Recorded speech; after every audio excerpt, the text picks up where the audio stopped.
Younger self, I would say probably choose your friends wisely. Immerse yourself into the culture, which I've been doing anyway. But certainly don't always watch Al Jazeera, and certainly don't watch Bling Dubai. But mate, I would say just embrace the place where you are, because Dubai is just a phenomenal place. Welcome back to the Social Hotelier podcast with me, Sam-Erik. My guest today is Chief Executive Officer and founder of Spearhead Creativity, Paul Williams. He has been in Dubai since 2006, and with his company, he's providing brand marketing, creative design, and public relation activities for hospitality companies. So welcome to our show today. Hey, Sam, how are you? I'm good. I'm very glad that we are connected again after a long time. We both were in Dubai at the same time during my past career, and I've lost a little bit touch of what's happening in Dubai. But I think more importantly, it would be interesting to learn about your journey, what inspired you to move to Dubai, and how that then developed to a career that you have now. Sure. Thank you so much. I just want to say thank you so much for having me on the show. I really appreciate it. So going back to my, let's say, earlier days, and obviously when we first connected, Sam, obviously, as you mentioned, I've been here since 2006. So I initially got headhunted by a media company to come and work out here called Great Business Communications. Initially, that was back in 2005. I accepted the position and at the tail end of 2005 and came out here in 2006. But I had the opportunity of actually working from the office in South Africa, and I had South Africa and Dubai. But there was something about Dubai that was really intriguing. I've heard so much about the Middle East, in particular in Dubai, how much is multicultural. It's a safe place, and obviously at that time it was tax free, so there was no hesitation on that front, because I was always looking for an opportunity abroad. So Dubai popped up, and I thought it was the right time. Very good. What's interesting now is that you work for a company, and then you decided to start your own. What was sort of that inspiration, or what triggered you to start your own company eventually? I mean, to be honest with you, I've always kind of had that entrepreneurial flair from my early kind of career days. But I think for me personally, it was just a personal growth and personal journey that I went through throughout the years of working in the corporate field. I've worked in London, I've worked in New York, and now in Dubai. I've been here almost 18 years now, Sam. But one of the things that kind of stuck out for me when I first opened my agency 2 years ago was when I was working, throughout the let's say the COVID period was quite a challenge, internally for anyone going through that situation. And I remember going through that period and also coming out of it very, very strong in terms of numbers, figures, and pipeline. We had a very good year that year. And I went back to the UK quickly just to see my kids and visit my daughter. It was her birthday. And this is coming off the back end of working, 9, 10-hour days, sometimes during the weekend. So I went back during the Easter period just to celebrate that period with my daughter and my family. And after being back home for 3 days, I got a call from my then boss, per se, saying that I had to come back. There was a crisis. The client was upset with one of the account managers at the time. The handover wasn't substantial enough, and I had to come back and sort it out. So I had to break the news to my daughter. She wasn't happy at the time. She was, she burst into tears, and at that point, I just thought to myself, there's really no empathy in the workplace. And for me, starting my own agency, that's one of my key pillars, is having empathy in the workplace and having empathy and compassion for the people that's around you. I want to create that kind of culture where I am approachable, and people shouldn't be afraid to ask questions. And at the end of the day, as well as I'm helping my staff, my colleagues, feed their families, they're actually helping me do the same, and the respect is there. So for me, that was a turning point in my career where I just said, when I get back, I need to actually start looking at something to do and start my own business. Yeah, I mean, this is actually a kind of a brave move of you to start something on your own, considering there's a lot of competition in Dubai, and then basically you're showing your own business card rather than working for maybe a bigger company and so on. Yeah. So, but what were sort of the initial learnings for you that you started your own company in Dubai? Just doing the setup and I know you must have a lot of relationships in place, but just the practicality, how it is, because some people maybe who are listening here, they are saying, well, I should consider Dubai. So that in mind, it would be great if you could share some of your own experiences and the winnings and maybe Absolutely. some challenges. Absolutely. I think it's very important, if you do your research, you understand the landscape, you work out whether you want a kind of a land company or a free zone, depending on your activity. And I would definitely say, not shop around, but do your research and inquire personally, to the free zones or to the entities yourself directly, and don't go through an agent. An agent would charge you an arm and a leg. Better for you to go directly and try and negotiate a package that's right for you and right for your business setup at that given time, depending on your activity.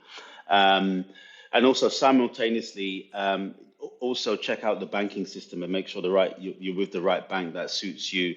There's obviously you have an abundance of banking options over here, but some banks charge specific fees, or you need a minimum balance. So it all depends on your activity, really, Sam. Yeah, yeah, yeah. For those who don't know, what is a free zone? So a free zone is just basically an area where you can trade out of, like, having like a hot desk. You don't necessarily need an office space per se, and it's very well equipped for the entrepreneur who is starting out small, doesn't have like a massive team. It could be an individual, freelancer, etc. And there's many different benefits from having a free zone in terms of cutting through certain red tape and banking systems and stuff like that. Yeah, yeah. I remember those days also. I mean, I went to a free zone and I found that very useful with the kind of work I had. But I also remember the challenges of opening a bank account in Dubai. It took a little bit of time to to get all the Yeah, paperwork done. that's true. Yes, of course. I mean, it does Yeah, take time, but it's worth it in the end. At the end of the day, it's your business, it's your baby, and as long as you're organized and patience as well is another phrase that I can put in there. As long as you've got patience, then everything will work out for sure. I yeah. mean, Dubai is set up for entrepreneurial people who come up with creative ideas. This is a very innovative place, and it definitely welcomes creative people and just entrepreneurs per se. Yeah. So were you like a solopreneur, or did you have already a partner or somebody that you partnered with when you start your company, or how did that? How was your kind of setup at that time? So my setup, basically, while I was obviously working, there was specific projects that I was working on simultaneously. That wasn't related to the job I was doing at the time, PR and stuff like this. But when I first started initially, I started off by myself, and that was a learning curve in itself, Sam, because obviously I was the accountant, I was the PRO, I was the tax advisor, the creative designer. So I had all the elements and facets, and obviously working from 8 o'clock in the morning till 8 o'clock at night, it's not sustainable. But I did enjoy the journey because obviously I was working for myself, and that was a beautiful thing of working for yourself and seeing the end product. For me, that was just phenomenal. But as my business has grown, and obviously as I've taken on more clients and diversified the portfolio of Spearhead Creativity, I've partnered with another agency called UNOR, and there's a lady called Huda Naji who's my business partner and my managing partner, and she manages kind of the digital marketing, the influencer marketing, and the event space per se for some of our clients. where I manage the kind of strategy, the development, the branding elements, and the storytelling, which is something I love doing. Yeah, yeah. Well, that's great. Yeah, and I think this is a great learning curve. First of all, you're wearing several hats at the same time, but eventually you can Exactly. you have somebody that you can creating a trust and somebody you can work with, because that gives you the security of developing growth for the company and so on. Exactly. You have to learn to delegate. That's the aim of the game. Delegate. When you delegate and you understand, Sam, what you're good at and what you need kind of help on, this is the time when you need to kind of delegate those tasks. No matter how much, I love my business and what I do, and I'm very hands-on. Learning to delegate is one of the most interesting and fascinating things you can do as an entrepreneur, for sure, because then you understand exactly what you're good at and how you can influence your team and your staff and motivate them, and encourage them, and be grateful for what they're doing, because actually at the end of the day they're creating the legacy that you're in this space for, right? Yeah, absolutely. So you mentioned at the discussion we have had that you have a focus on hospitality industry, and Dubai being, and not only Dubai, but the region being a very dynamic kind of environment for hospitality. How do you go Yes. about identifying potential leads where you're and pitching for a service to them? Because there you have corporate hotel chains, or you have individual hotels. Just if you can share some of your approach to this, to getting those Abs- abs- very. Absolutely, Sam. So, I mean, I've been here for a long time. My background's marketing, media, branding, communications, and PR. I worked for one of the largest publishing houses in the region, ITP Media. And so, obviously, working on Time Out or Arabian Business, you kind of indulge yourself into that mix.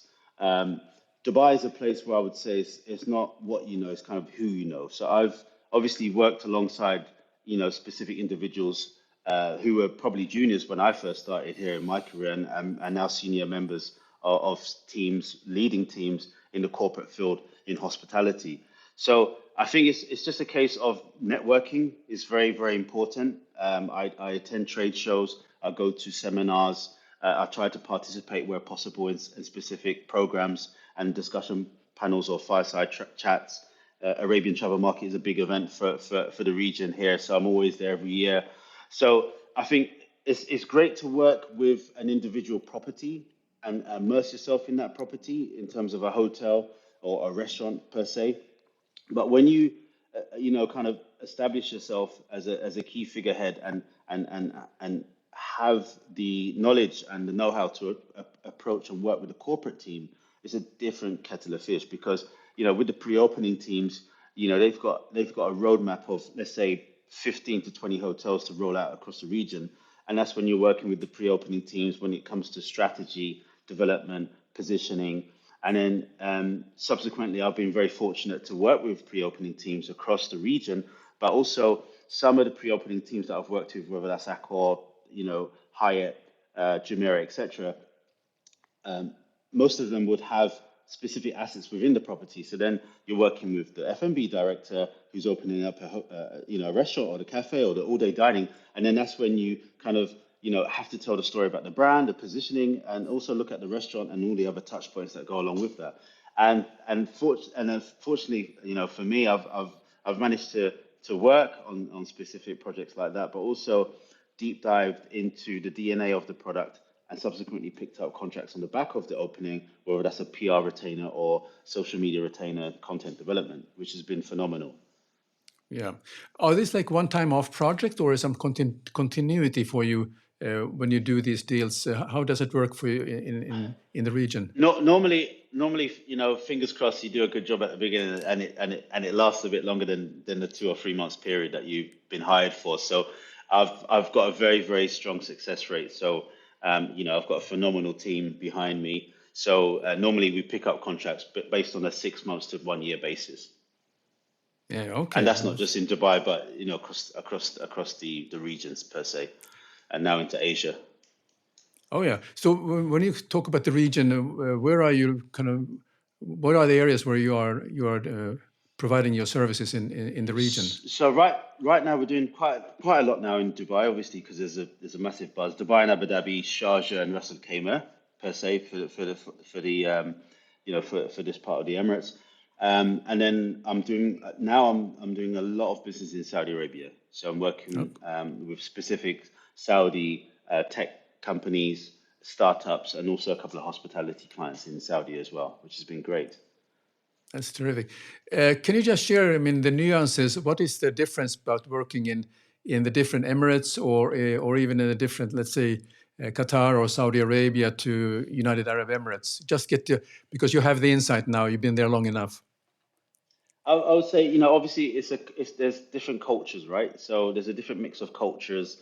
Working with Emiratis is different than working with Qataris, for example. There is a difference. But I mean, this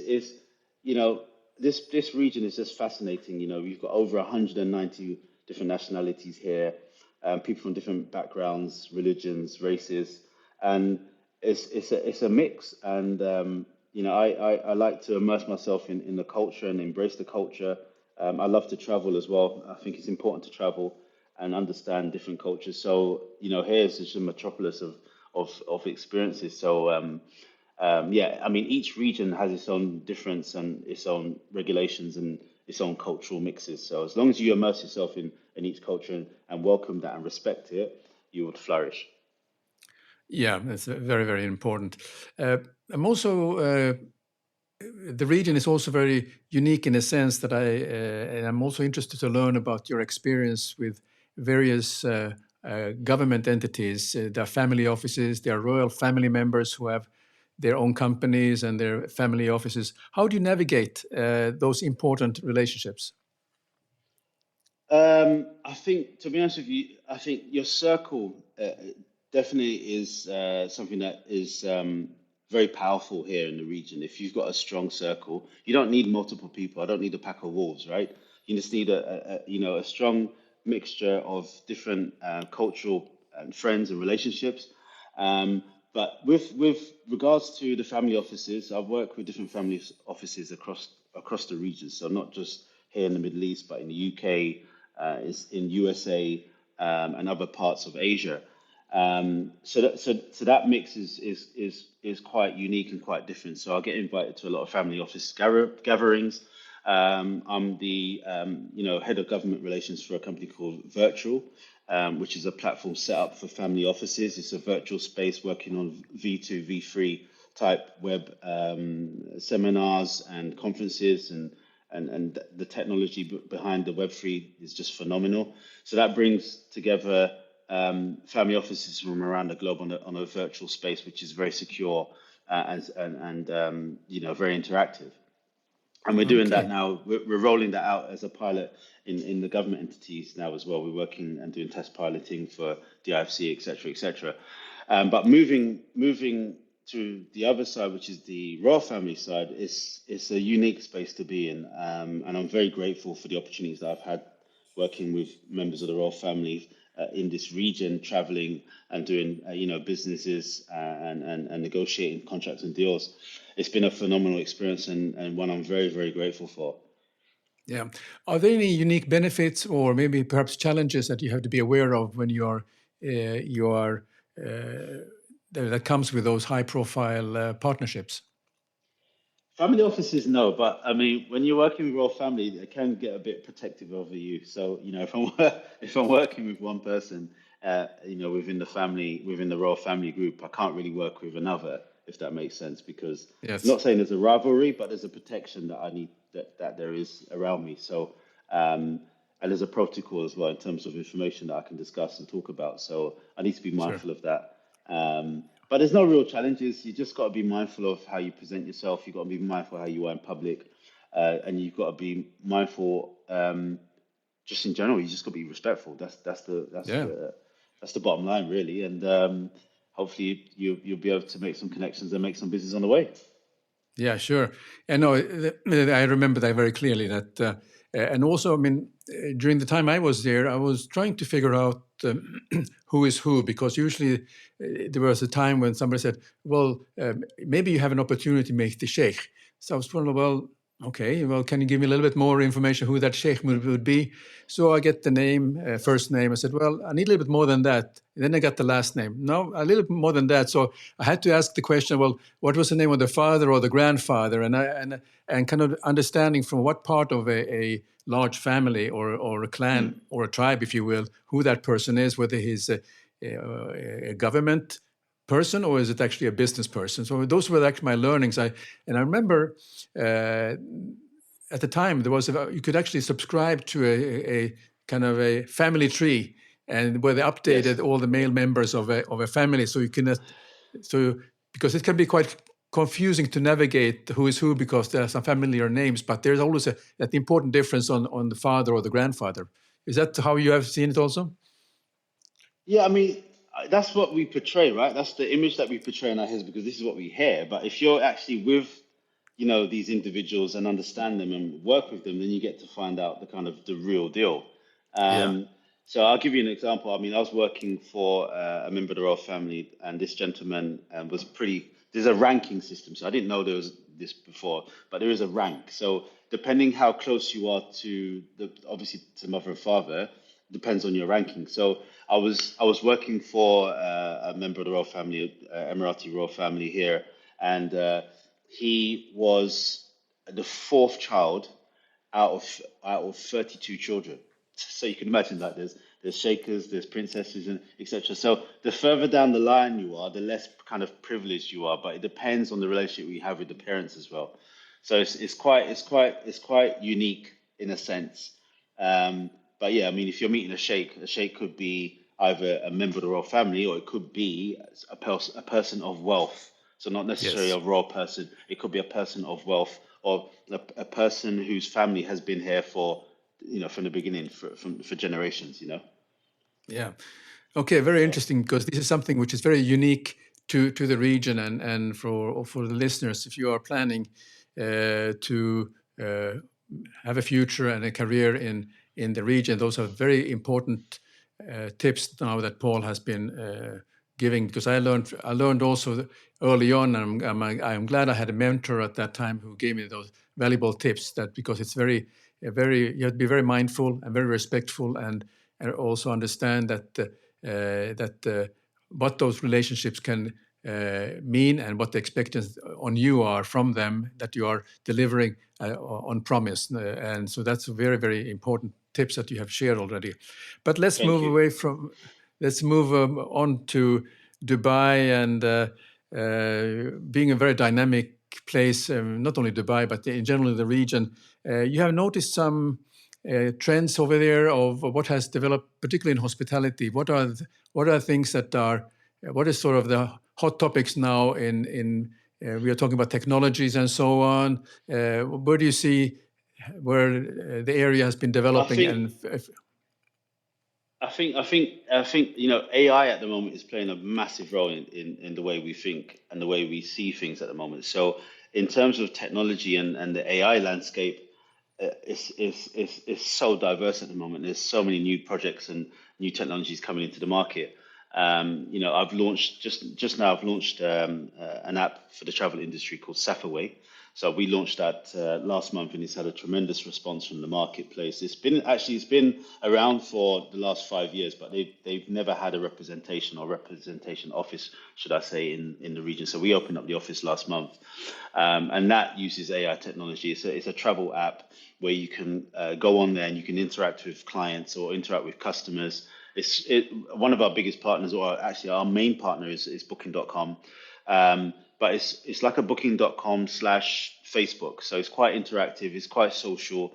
So check it out. It's called Safaway. Please download the app and visit the website and check it out. And another project that I'm working on as well is a project called AskQX. So AskQX is actually launching actually this month. So I'm giving you the scoop. So this month coming at the Museum of the Future on the 2nd of November. Massive launch. Again, it's a project that's been worked on for the last 6 years, but now it's actually going to go into the market with a huge bang. And what this project is using is obviously AI and quantum technology. So the project itself is actually going up against OpenAI and Microsoft. So similar to ChatGPT, but in over 100+ languages. So as well as text to text, it does text to image and image to text in over 100 different languages. And what this is doing is, we're starting to implement this now into specific hotel chains and hotel groups in the region. So as well as having your website where you can go on and a customer can actually view your pricing and book their stay, they can now chat to a chatbot in over 100 different languages. So this also increases your traffic and increases the interaction on your site. So for example, if I'm coming to Dubai I'm coming here for 2 days, I'll type into the search engine. I could type in like, I'm in Dubai for 2 days, give me an itinerary, and it will give you a full itinerary of what you can see or do within the 2 days. It will give you the times to go. If you have a budget, it will give you the budget allocation and give you the budget allocation and suit your map or where you want to go during the time.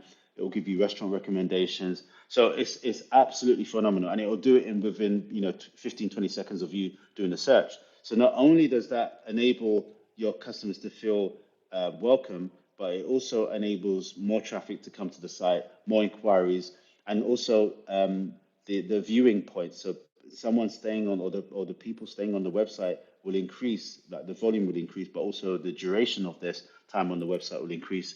So which is great. So I think AI is definitely something that's going to be a focal point for the hospitality industry in the next 5 years, 100%. Sure, sure. It already is. I mean, just think about that.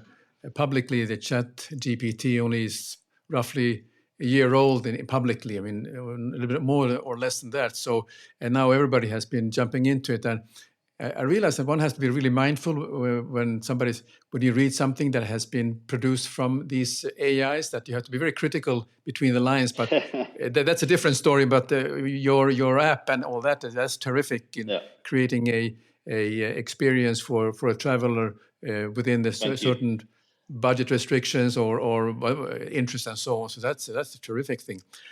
Great stuff. Good. Now the Dubai can be the region can be it's dynamic, but it can also be very, very difficult for the first time when you arrive, and you kind of see sort of that bling Dubai, and you think this is how life is, which we know that it's only a reality show. But what are some practical tips you would give if if you would be coming, Paul, for the first time 18 years ago, and you know exactly what you know now, what tips would you have given to your younger self when you came to Dubai? Younger self, I would say probably choose your friends wisely. Immerse yourself into the culture, which I've been doing anyway. But certainly don't always watch Al Jazeera, and certainly don't watch Bling Dubai. But I would say just embrace the place where you are, because Dubai is just a phenomenal place. It's a phenomenal place to meet people. It's a phenomenal place to do business, and just be mindful of the circle around you. That's very important. Make sure you've got a good circle of people around you, and just be yourself. Don't try and be like someone on Bling Dubai, which is not real. Just be yourself, and the people around you and the abundance that you'll create will be phenomenal. Yeah. So, what would be sort of a favorite thing that Paul Williams like to do when he has time on his hand, that he can do some favorite activity? Well, I'm quite active, so I like sports. So I do like to watch sport, but I also like to play sports. So I play paddle tennis, squash, tennis. I swim. I like to read books by the beach and just meditate. I think that's important, just to clear your head and lock away for a while.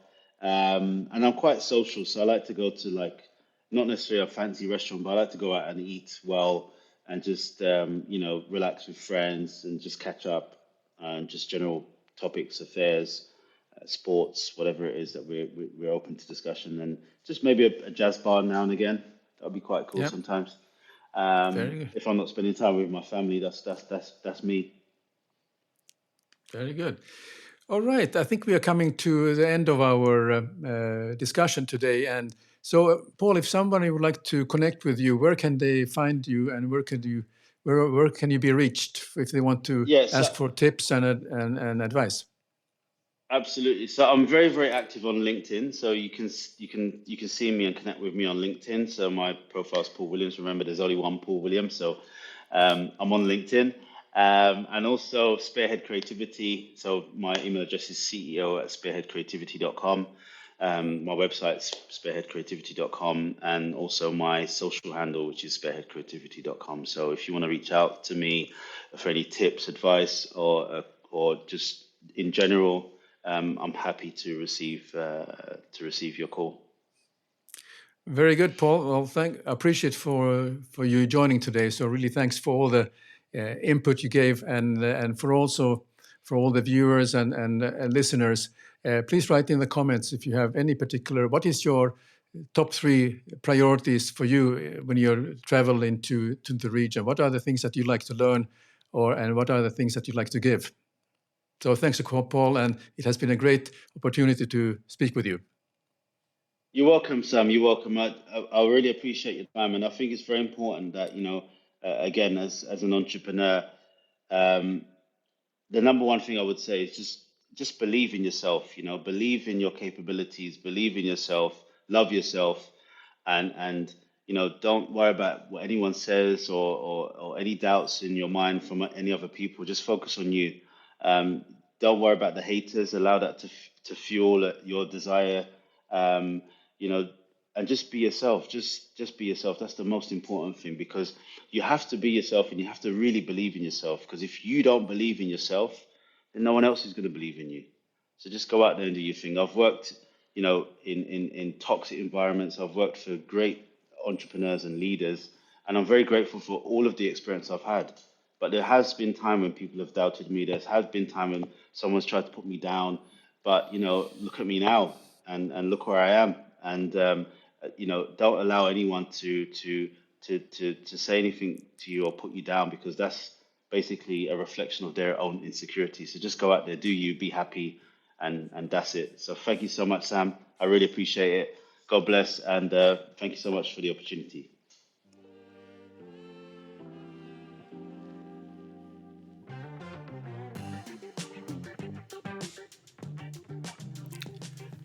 This was a terrific episode with my friend Paul Williams. He shared a number of tips that I hope is a help to you.